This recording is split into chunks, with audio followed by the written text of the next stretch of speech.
Hey, it's Derek. How's it going? So I was watching another Sore Hands video recently. This one was about Tommy Emmanuel, and I would say go check it out because besides his kind of, critical humor or whatever, I feel like he had some really insightful things to offer, and so I wanted to talk about a couple of those things. And both of them, I think, are around just performance in general. Man, it gets blue in here. So one of the things that he talked about was that whenever Tommy was given a guitar and told to just play something, he played something that had, without a doubt, been rehearsed. Like, it was probably pretty off the cuff, but he was playing a song basically. Like, it had rhythm, and it had a melody, and it sounded nice. Now, it was like kind of Americana style, and like that's not everyone's cup of tea, but at the same time, something that's cohesive and nice just sounds a lot more musical and sounds a lot more like you know what you're doing when you can just pick up a guitar and play that.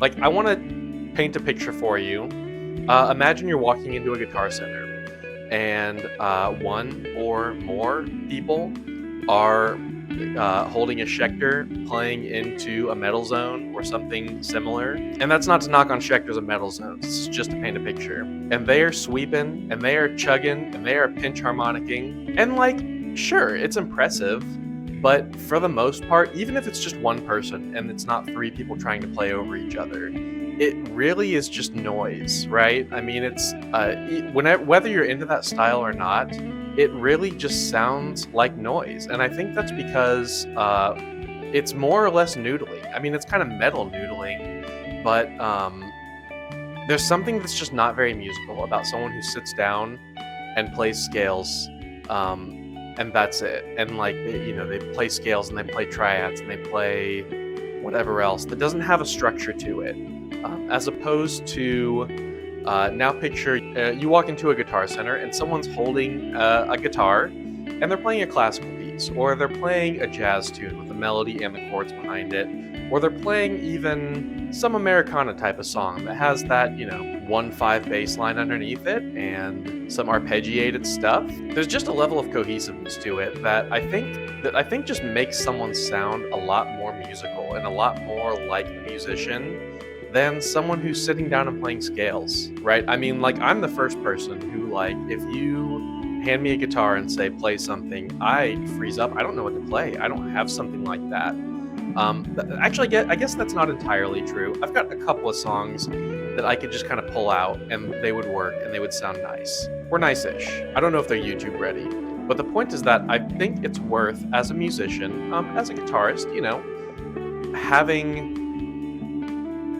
having a few of those. Something that if you're handed a guitar, or if you sit down in a guitar shop, or whatever might happen, if you, for some reason, you are able to play at an open mic, whatever it ends up being, that you have a performance ready. Something that goes beyond just noodling. Because we can all noodle, right? I mean, that's just like part of it. That's just something we all do.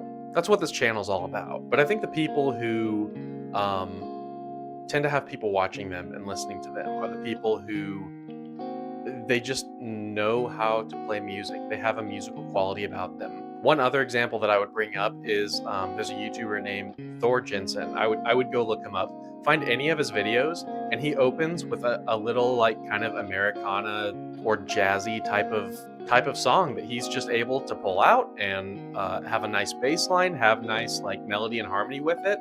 It's just him on an electric guitar, and it sounds really nice, and it's usually like really clean, not a lot of effects on it. Like, the guy knows how to be a professional musician and play his instrument in a way that sounds musical and people want to listen to, whether you're into that type of music or not.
brought up is that when you are noodling, because sometimes it does make sense to noodle. Sometimes you're just improving and you're just playing whatever comes to mind. And that's okay. It's not always bad to do that.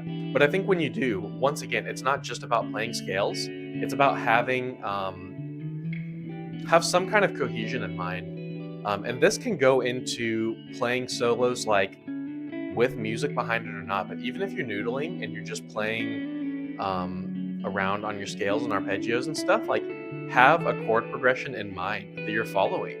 And I think that even just that little step can pull your noodling into just sounding a lot more musical and sounding a lot more like you know what you're doing. You're not just playing that. Even when you're playing off the cuff, like I don't know, you know what you're doing. So like I think there's a mindset thing, and I think there's a like tangible piece that can be pulled out of this. And so for me, definitely, like I try to apply the mindset thing. I try to keep the chord underneath in mind whenever I'm soloing, or even whenever I am just noodling and there's nothing going on underneath. But it makes me think that I'm really glad that I'm learning these jazz songs and these jazz standards. Even though I'm not like going in depth on any of them yet, I think having a catalog of songs, because there are so many in the real book, I think having a catalog of songs that I can pick from and choose to go in depth on is going to be just really valuable as a musician who can pick up an instrument and just play something. And if nothing else, I think it's going to help me feel better